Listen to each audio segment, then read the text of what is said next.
तेरी कृपा बिना न हिले एक भी अणु लेते हैं श्वास तेरी कृपा से तनो तनो। बखान क्या करूं मैं लाखों के ढेर का, चपटी भभूत में है खजाना कुबेर का। हे गंगाधर मुक्ति द्वार ओमकार तू, भोले ओमकार तू। आयु शक्ति हार शंभु तार तार तू।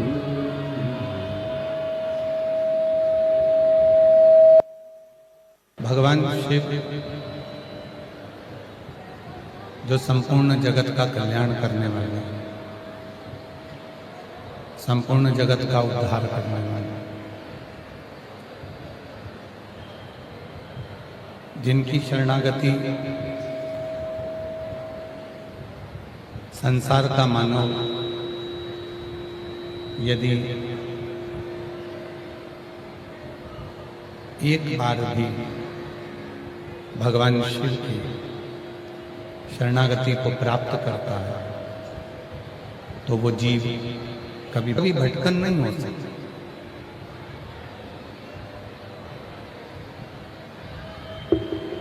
शिव महापुराण की कथा कहती है, भगवान शंकर का चरित्र कथा है। भगवान शंकर को जिसने विश्वास के बल पर भजा है, भगवान शंकर को जिसने भरोसा कर कर विश्वास कर कर भगवान शिव की स्मरण किया है,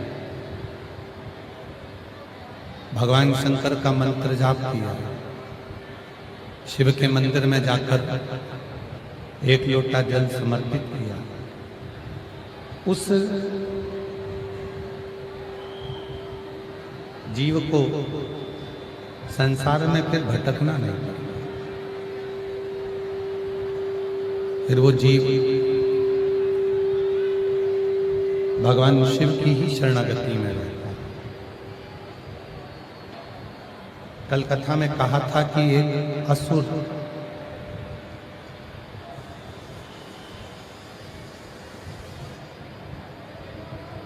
गुणाकेश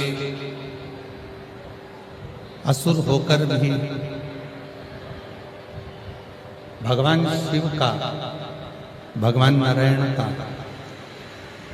इतना कृपा पात्र हो गया कि वो गुणाकेश तांबे के धातु के रूप में हो जाता है और भगवान नारायण, भगवान शिव 33 कोटि देवी देवताओं की पूजन में वो ताम्र की धातु पूजन में आने लगती है। अब गुणाकेश तो असुर है, गुणाकेश तो असुर प्रवृत्ति का है, फिर भी शिव महापुराण की कथा कहती है कि वो असुर प्रवृत्ति का होने के बाद भी जब भगवान शंकर की शरणागति नंदी के कहने पर ग्रहण करता है और नंदी के कहने पर जब भगवान शंकर की शरणागति वो ग्रहण करता है और शिव की शरणागति में आने के बाद जब वो भगवान की अविरल भक्ति में डूब जाता है, भगवान की अविरल भक्ति में वो समाहित होने लगता है, तो स्वयं भगवान शंकर उसको मार्ग देते हैं, स्वयं शिव उसको मार्ग प्रशस्त कर देते हैं और वो गुणाकेश असुर होकर भी एक धातु का रूप धारण कर लेता है और उस धातु के रूप में वो ताम्र धातु बनकर देवी देवताओं के नजदीक में रहता है। तो ये कथा हमको जो सीख दे रही है, भगवान की शरणागति चाहे गंधर्व हो, असुर हो, नाग हो, किन्नर हो, देवता हो, पशु हो, पक्षी हो, कोई भी हो, जब वो भगवान की शरणागति को ग्रहण करता है तो मेरे भगवान भोलेनाथ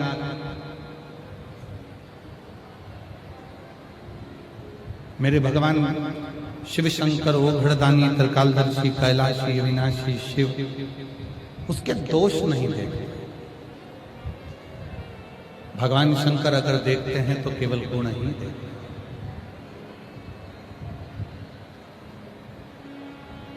पहले हमारे निखिलेश जी एक भजन की लाइन गुनगुनाया करते थे, मेरे गिनियों ना परा, केवल देखेंगे तो गुण।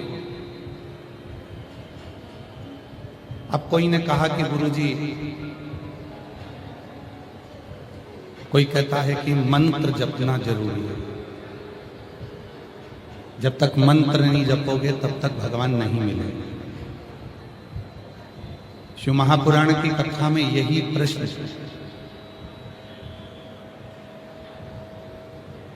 चंचुला देवी ने स्वयं तुमरुका जी से किया। थोड़ा सावधानी से कथा सुनिएगा, स्मरण करिए। चंचुला देवी स्वयं भगवान तुमरुका जी से प्रश्न कर रहे हैं। चंचुला देवी ने कहा, तुमरुका जी, मेरा एक प्रश्न है, क्या आप मेरे प्रश्न का उत्तर दोगे? तुमरुका जी ने पूछा कि कौन सा प्रश्न? बोलिए। कहा, मेरा प्रश्न ये है कि ना तो मैंने मंत्र जपा,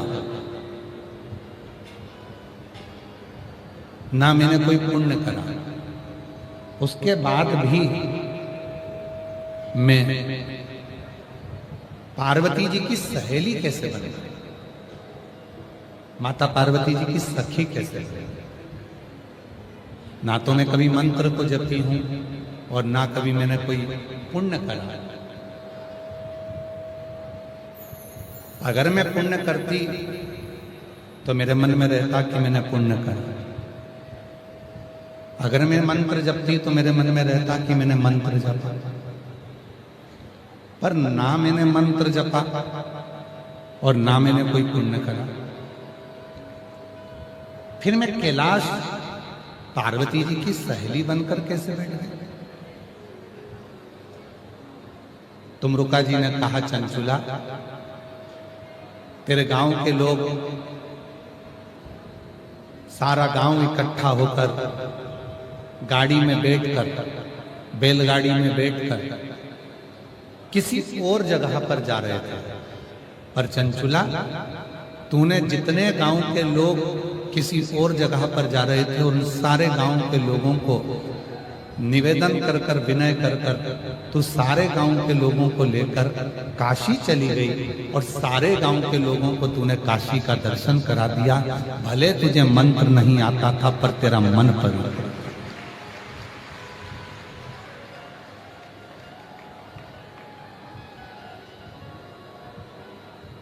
मंत्र भले नहीं आया, भले तूने मंत्र का जाप नहीं करा, पर तेरा मन बड़ा पवित्र। और मेरी जीजियों, मेरे जीजाओं, मेरी बेटियों, मेरे बेटाओं, मेरे बुजुर्ग माँ बाप, याद रखना, मंत्र जपो चाहे ना जपो, मंत्र की साधना करो चाहे ना करो, पर इतना याद रखना कि उस ईश्वर के प्रति अपना मन साफ रखना और दूसरों के प्रति मन साफ रखना। आप किसी का बुरा मत करिए, मंत्र की जरूरत नहीं पड़ेगी। आप किसी को गाली मत दीजिए, मंत्र की जरूरत नहीं पड़ेगी। आप किसी को अपशब्द मत कहिए, मंत्र की जरूरत नहीं पड़ेगी। आप किसी को ताना नहीं दीजिए, मंत्र की जरूरत नहीं पड़ेगी। और प्रेम जब अनंत हो गया, जब मन पवित्र है, मन साफ है, और उस मन से आप ईश्वर को अपने भीतर उतारे हो, उस मन से आप परमात्मा को अपने भीतर उतारे हो, तो फिर आपको भटकना नहीं पड़ेगा। चंचुला प्रश्न कर रही है कि मैंने ना तो मंत्र जपा, ना मैंने कोई पुण्य करा, फिर मुझे कैलाश का वास, फिर मुझे मां जगत जननी पार्वती की सहेली बनने का सौभाग्य, और मैंने कोई पुण्य नहीं करा, उसके बाद भी मेरे पास में ये आनंद की एक फल प्राप्त हुआ। कोई पुण्य हमने अपनी जिंदगी में नहीं करा, पर कोई पुण्य अपने जीवन का होता है जो हमको शरणागति की ओर लेकर जाता है। कोई पुण्य। आज कथा मंडप में क्षेत्र की सांसद महोदय भी आई हुई हैं। कथा मंडप में आज विधायक महोदय भी आए हुए हैं, सांसद महोदय भी आए हुए हैं। कथा मंडप में संत भी आए हैं, साधु भी आए हैं, तपस्वी भी आए हैं, और संपूर्ण क्षेत्रवासी इस कथा को श्रवण कर रहे हैं। कभी विचार करिएगा कि मेरे भोले बाबा ने यदि आपको इस आरणी की कथा में, इस पंडाल में बिठाकर शिव महापुराण की कथा को यदि श्रवण कराया है, तो कुछ ना कुछ तुम्हारे मन में कहीं ना कहीं ये पक्का है कि मेरा महादेव विराजमान है, इसलिए शिव जी तुमको बुलाकर यह कथा का विस्तार कर रहे हैं।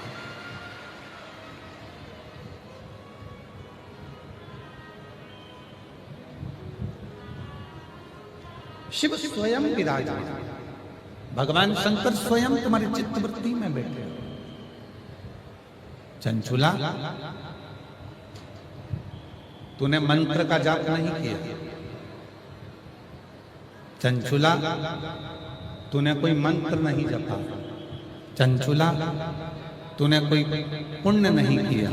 पर चंचुला, तेरा मन साफ था। पूरे गांव के लोगों को लेकर तू शिव की शरणागति में चली। आप में से कई माताएं बैठी हैं, कई मेरी जीजियां बैठी हैं, कई मेरे जीजा बैठे हैं, कई मेरी बेटियां बैठी हैं, कई मेरे बेटा बैठे हैं, कई बुजुर्ग माँ बाप ऐसे बैठे हुए हैं जो कई बार घर के लोग पूछते हैं, मम्मी आपका कहीं जाने का मन है क्या, मैं तुमको लेकर चलता हूं। पति ने पत्नी से पूछा, तुम्हारा कहीं चलने का मन है क्या, मैं तुम्हें लेकर चलता हूं। बहन ने भाई से पूछा, भाई बहन से पूछा, तुम्हारा कहीं चलने का मन है क्या, मैं तुम्हें लेकर चलता हूं। इतने में हो सकता है आप में से कई माताएं ऐसी हैं, कई जीजियां ऐसी हैं, कई जीजा ऐसे हैं, कई बेटियां ऐसी हैं, कई बुजुर्ग ऐसे हैं जिनके मुख से निकल जाता है कि मुझे तू सीहोर कुबरेश्वर धाम ले चल, मुझे तू उज्जैन ले चल, मुझे काशी ले चल, मुझे शिव महापुराण की कथा में ले चल, मुझे रेणुका माता के चरणों में ले चल, मुझे सिद्धेश्वर बाबा के मंदिर ले चल, मुझे केदारेश्वर बाबा के मंदिर ले चल। ये भीतर की एक प्रभु से मिलन की एक आस जुड़ी।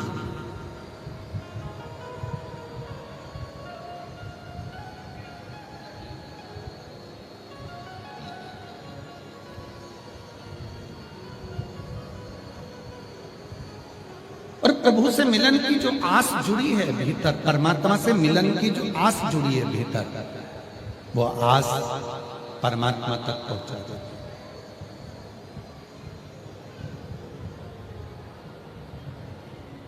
रामचरितमानस सबने सुनी है, जम के तो बोलो। रामायण सबने सुनी है ना, ठीक है, थोड़ा डीले कम कर दो, डीले। रामचरितमानस सबने सुनी है, ठीक। रामचरितमानस में मां शबरी का चरित्र आता है।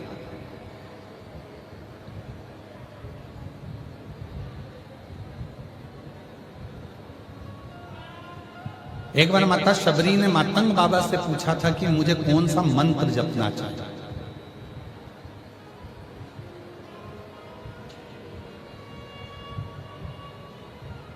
माता शबरी ने स्वयं मातंग बाबा से पूछा कि मुझे मंत्र कौन सा भजूं जिससे मुझे परमात्मा का दर्शन हो। और मातंग बाबा ने कहा,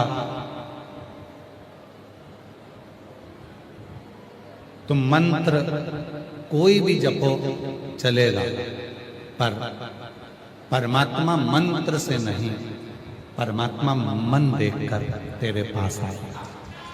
मन। और क्या देखा मेरे भोले बाबा ने, क्या देखा मेरे राम जी ने? मन। कब देखा सबरी अम्बा का मन? जब माता शबरी बेर तोड़कर लाई और बेर लाकर भगवान को जब देने लगी तो मुख से झूठा कर कर चक चक कर देगा। भगवान जान गए इसके मुख से मंत्र भले ना निकले हों, पर इसके मुख से जो बेर मेरे पास आ रहे हैं वो मंत्र के झूठे मन से पवित्र हैं और इसने अपना मन मुझे दे दिया। इसने मुझे मंत्र नहीं दिया, इसने मुझे मंत्र प्रदान नहीं करा, पर इसने अपना मन मुझे दे दिया।